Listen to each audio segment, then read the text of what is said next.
Students, आज हम जो टॉपिक डिस्कस करने जा रहे हैं वो है इंटरनेशनल सिस्टम ऑफ यूनिट्स, और उसमें हम बेस यूनिट्स को भी साथ डिस्कस करेंगे। तो students, international system of units को डिस्कस करने से पहले हमें ये पता होना चाहिए कि यूनिट्स क्या होते हैं। सबसे पहले हम यूनिट्स को डिफ़ाइन करेंगे।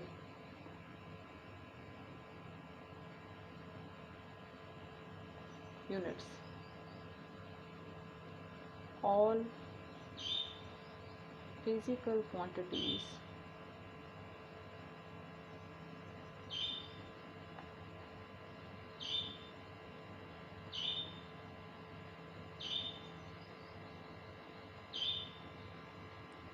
are measured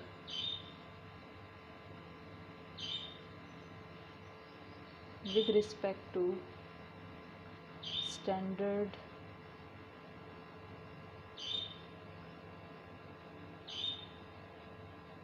magnitude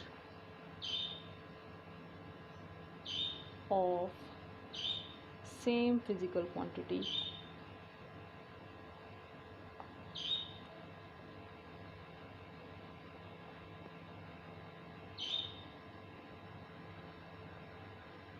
and these standards are called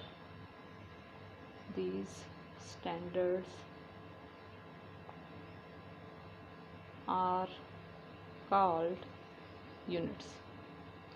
अब स्टूडेंट्स, इसका क्या मतलब है? अब देखते हैं इसको। All physical quantities are measured with respect to standard magnitude of same physical quantity. यानी हम कोई भी फिज़िकल क्वांटिटी अगर मेजर करना चाह रहे हैं तो हम लोगों को उसका जो कंपैरिजन करने के लिए एक स्टैंडर्ड का होना भी ज़रूरी है। ठीक है, हम क्या करेंगे, स्टैंडर्ड के साथ उसका कंपैरिजन करेंगे, और जो स्टैंडर्ड का मैग्नीट्यूड होगा उसको क्या नाम दिया जाता है? यूनिट का। तो स्टूडेंट्स, इसको समझाने के लिए मैं आपको एक मिसाल देती हूँ कि फ़र्ज़ करें आप किसी गांव में रहते हैं और गांव से पहले जो दूध आप लेने गए, और दूध जो है वो मापा जाता था पहले के ज़मानों में। वो एक बर्तन में मापते थे, और उस बर्तन को जो है ना वो उन्होंने स्टैंडर्ड माना हुआ था कि फ़र्ज़ करें इस बर्तन में वो जो दूध नाप रहे थे तो ये पूरा बर्तन भर के देते थे, और इसको नाम दिया जाता था कि इसमें जो दूध हमने मेजर किया है वो कितना है, 1 सेर है। ठीक है स्टूडेंट्स, तो ये था इलाकाई यूनिट दूध मेजर करने के लिए। अब ये जो बाबा जी मेजर करते थे दूध, वो तो 1 सेर मेजर करते थे। अब क्या हुआ कि उसी गांव के एक और आदमी ने सोचा कि मैं भी अपना एक डेयरी फार्म जो है वो बना लेता हूँ, तो उसके लिए मेरे पास भी एक स्टैंडर्ड होना चाहिए। उसने क्या किया, उस बाबा जी से 1 सेर दूध लिया और घर जाके अपने किसी एक बर्तन में जो है ना वो देखा, डाल के देखा, तो उसने देखा कि एक बर्तन जो है उसमें वो पूरे का पूरा दूध जो है वो कम्प्लीटली वहाँ उसने मेजर कर लिया, वो बर्तन भर गया। तो इसका मतलब ये है कि उसने वो बर्तन क्या कर लिया, उसने उस बर्तन को जो है ना वो 1 सेर के लिए स्पेसिफ़ाई कर लिया, और वो खुद जो है ना उसको वहाँ पे स्टैंडर्ड के तौर पे यूज़ करने लगा। तो इसका मतलब ये है कि स्टूडेंट्स, उसने क्या किया, उस दूसरे आदमी ने जो डेयरी फार्म बनाना चाह रहा था वो इसको मेजर करना चाह रहा था, ये बर्तन आया, इसमें 1 सेर दूध आता है या नहीं आता। और दूसरा जो बर्तन जो बाबा जी के पास था वो क्या था, एक स्टैंडर्ड, जिससे हर कोई दूध लेता था और उसको स्टैंडर्ड मान रहे थे कि 1 सेर दूध जो है ना वो इतने बर्तन में आ जाता है। तो स्टूडेंट्स, अब जो दूसरा आदमी जिसने डेयरी फार्म बनाना था उसने कंपैरिजन किया अपने बर्तन का उस बाबा जी के बर्तन के साथ।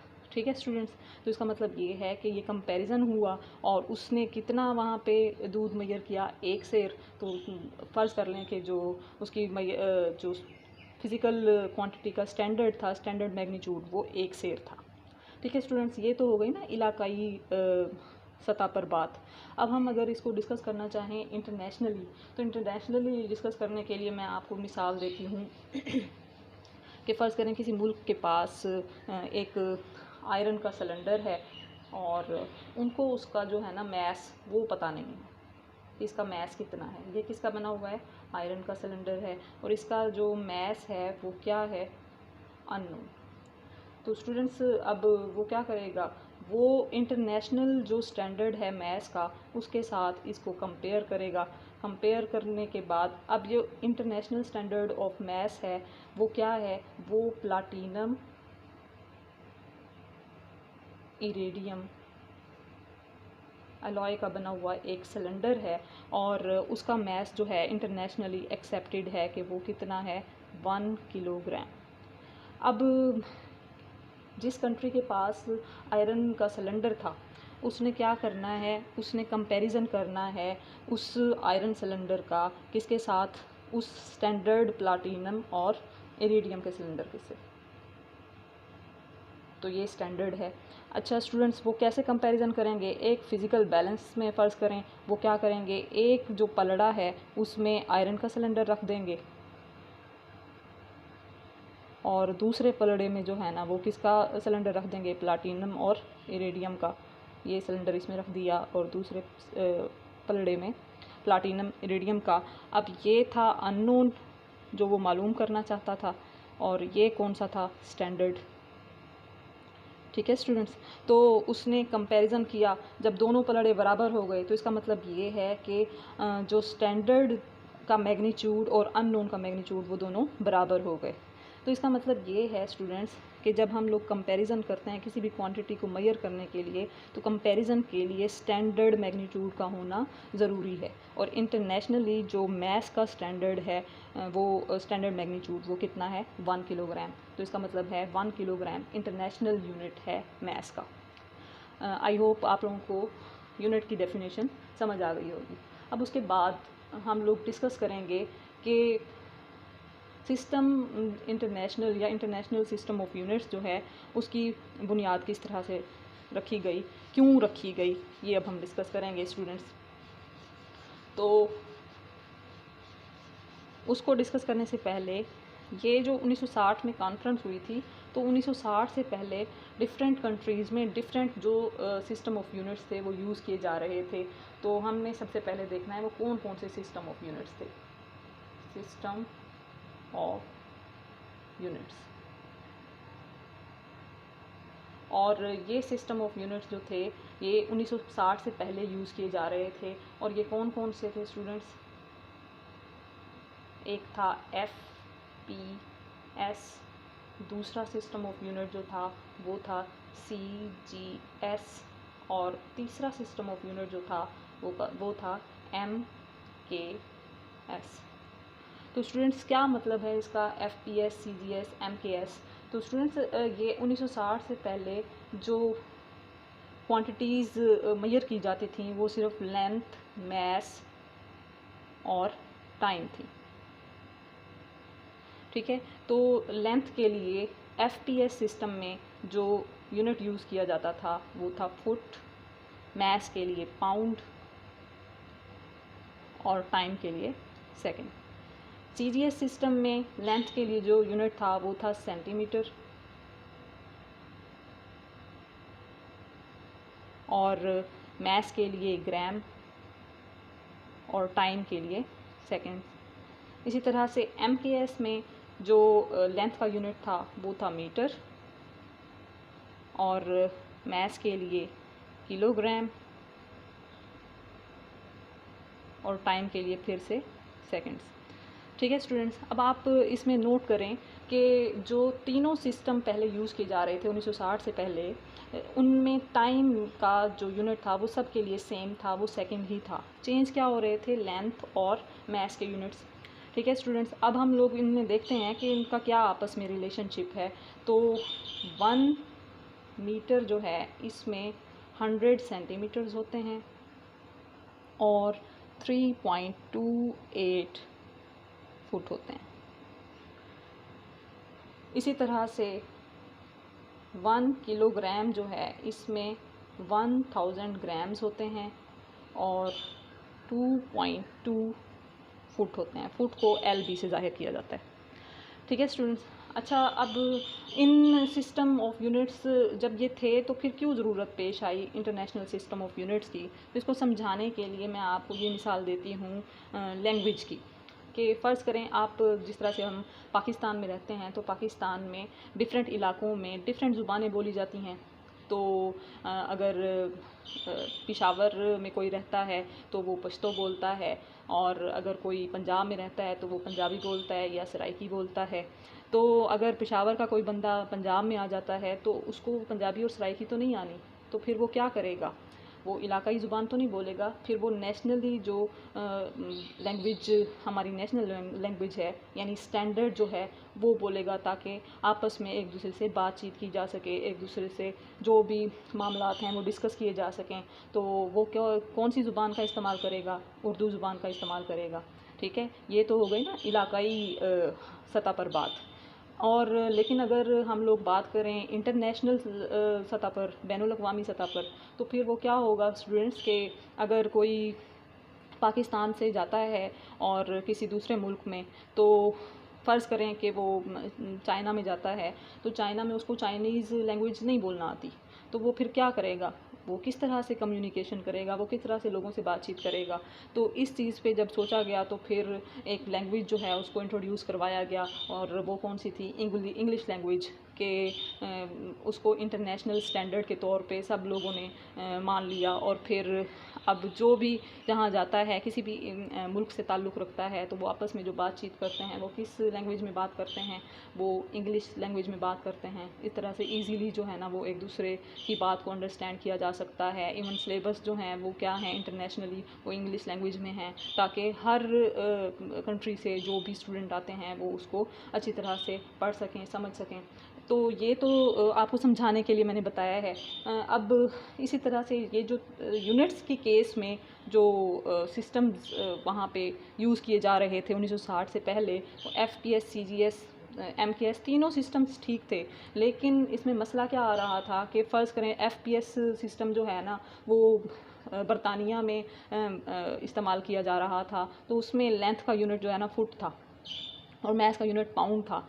अब वो बंदा जो है ना अगर वो पाकिस्तान आ जाता है और पाकिस्तान में जो मैथ्स का यूनिट है वो किलोग्राम अगर फ़र्ज़ करें यूज़ किया जाता है, तो फिर वो क्या होगा कि वहाँ का बंदा आके अगर आप के किसी दुकानदार से यहाँ पे कहता है कि जी मुझे 4 पाउंड जो है ना वो चीनी दे दें, तो वो तो परेशान हो जाएगा, 4 पाउंड चीनी मैं किस तरह से दूँ? यानी उसके लिए जो यहाँ पे यूनिट वो यूज़ कर रहा है वो तो किलोग्राम है, तो उसके लिए मसला हो जाएगा। तो इस बैरियर को ख़त्म करने के लिए तमाम जो दुनिया के साइंटिस्ट थे उन्होंने सोचा कि हमें इस तरह का एक निज़ाम जो है ना यूनिट्स का मुतारिफ़ करवाना चाहिए, जिसमें तमाम दुनिया के जो ममालिक हैं वो उसी स्टैंडर्ड्स और उन्हीं डेफिनेशंस को फॉलो करें और इस तरह के मसाइल जो हैं उनको रेक्टिफाई किया जा सके। तो इस तरह से फिर सिस्टम इंटरनेशनल या इंटरनेशनल सिस्टम ऑफ यूनिट्स की बुनियाद पड़ी। तो अब चलते हैं हम students international system of units की तरफ। तो इंटरनेशनल सिस्टम ऑफ यूनिट्स में हम लोग जस्ट इसको देखेंगे कि वो किस तरह से, ये दरअसल 1960 में एक कॉन्फ्रेंस बुलाई गई थी डिफरेंट कंट्रीज़ से लोगों की, साइंटिस्ट की, और उन्होंने जो है ना कुछ स्टैंडर्ड डेफिनेशन थी और उन पे जो है ना वो तमाम ममालिक के लोगों को राज़ी किया और इस तरह से एक निज़ाम बना, international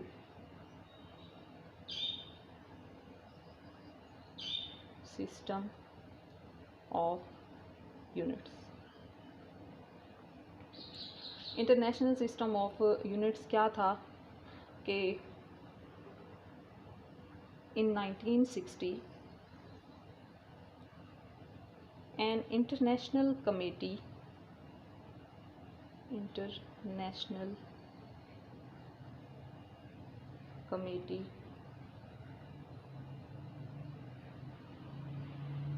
agreed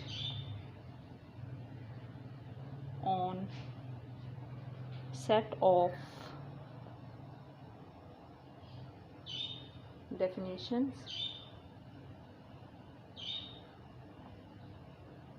and standards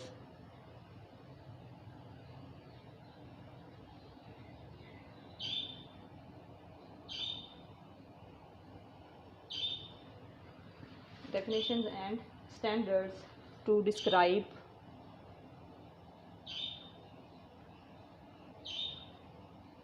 physical quantities quantities.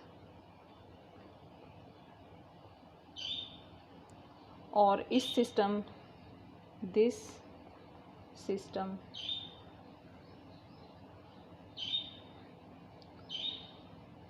Established,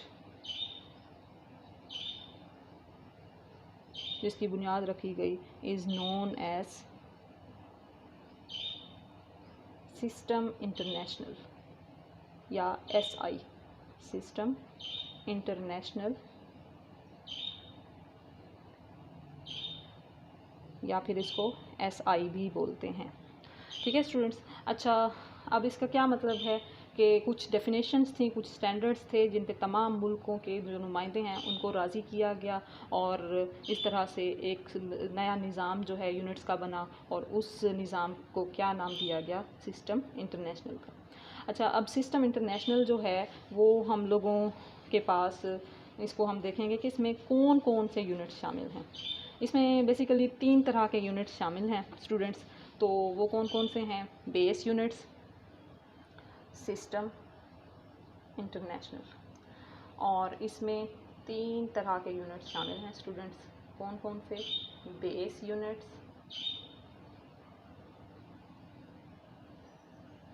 supplementary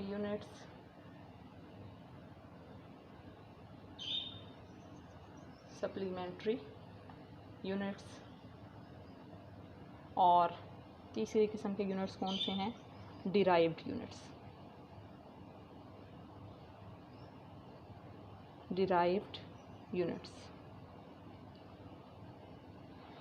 अच्छा, बेस यूनिट्स से क्या मुराद है स्टूडेंट्स? बेस यूनिट से मुराद ये है, आपने फिज़िकल क्वांटिटीज़ पढ़ी हैं, बेस क्वांटिटीज़। तो बेस क्वांटिटीज़ के जो यूनिट्स हैं उनको हम लोग नाम देते हैं बेस यूनिट्स का। बेस क्वांटिटीज़ के जो यूनिट्स हैं उनको क्या नाम दिया जाता है? बेस यूनिट्स का। और सप्लीमेंट्री क्वांटिटीज़ के जो यूनिट्स हैं, सप्लीमेंट्री क्वांटिटीज़, ये मैंने स्टूडेंट्स शॉर्ट फॉर्म में लिख दिया है सप्लीमेंट्रीज़, तो आप ने फुल लिखना है सप्लीमेंट्री क्वांटिटीज़। और इनके यूनिट्स को क्या नाम दिया गया? सप्लीमेंट्री यूनिट्स का। और जो डिराइव्ड क्वांटिटीज़ हैं, डिराइव्ड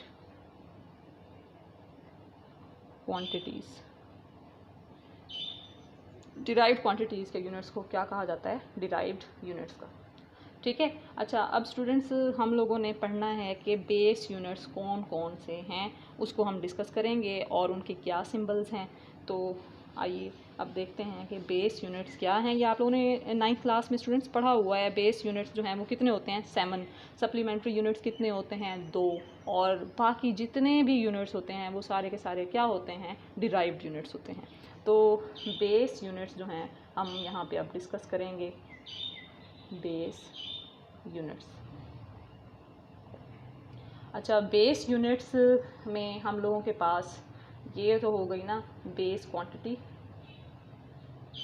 ये मैं एब्रीविएशन लिख रही हूँ, बेस क्वांटिटी, फिर ये उसका सिंबल, फिर उसके बाद उसका यूनिट, फिर यूनिट का सिंबल। ये अब हम डिस्कस करेंगे।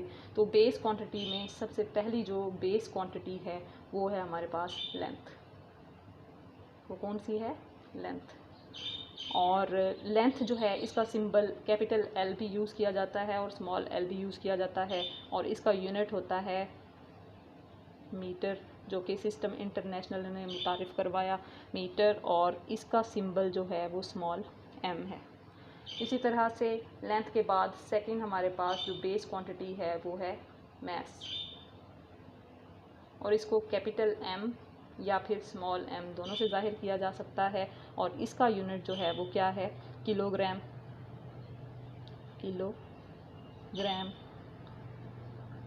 और इसको स्मॉल kg से ज़ाहिर किया जाता है। फिर उसके बाद थर्ड हमारे पास जो बेस क्वांटिटी है वो क्या है? टाइम, और इसका सिंबल क्या है? कैपिटल T भी लिखा जाता है और स्मॉल t भी लिखा जाता है, और यूनिट इसका क्या है? इसका यूनिट है सेकंड।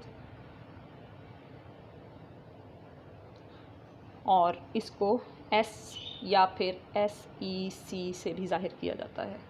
फिर उसके बाद फोर्थ हमारे पास जो फिज़िकल क्वांटिटी है या बेस क्वांटिटी है वो हमारे पास है इलेक्ट्रिक करंट। और इलेक्ट्रिक करंट जो है इसका सिंबल कैपिटल I या फिर स्मॉल I दोनों यूज़ किए जाते हैं और यूनिट इसका है एम्पेयर। इसका यूनिट क्या है? एम्पेयर। और उसका सिंबल क्या है? Capital A। फिर उसके बाद फिफ्थ हमारे पास जो बेस क्वांटिटी है वो है टेम्परेचर।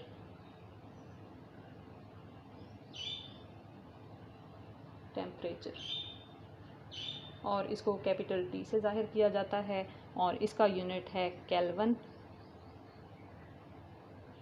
और इसको कैपिटल K से ज़ाहिर किया जाता है। और सिक्स्थ हमारे पास यूनिट है अमाउंट ऑफ सब्सटेंस। और ये हमारे पास अमाउंट ऑफ सब्सटेंस जो है स्टूडेंट्स, इसको स्मॉल n से ज़ाहिर किया जाता है और इसका यूनिट क्या है? मोल। और इसको MOL स्मॉल लेटर से ज़ाहिर किया जाता है। और इसके बाद लास्ट हमारे पास जो बेस क्वांटिटी है वो है इंटेंसिटी ऑफ लाइट या फिर ल्यूमिनस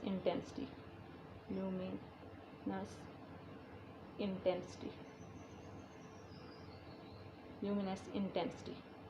और इसको जो है वो कैपिटल I से भी ज़ाहिर किया जाता है और L से भी ज़ाहिर किया जाता है। और इसका यूनिट जो है वो स्टूडेंट्स क्या है? इसका यूनिट है कैंडेला। और इसको स्मॉल CD से ज़ाहिर किया जाता है।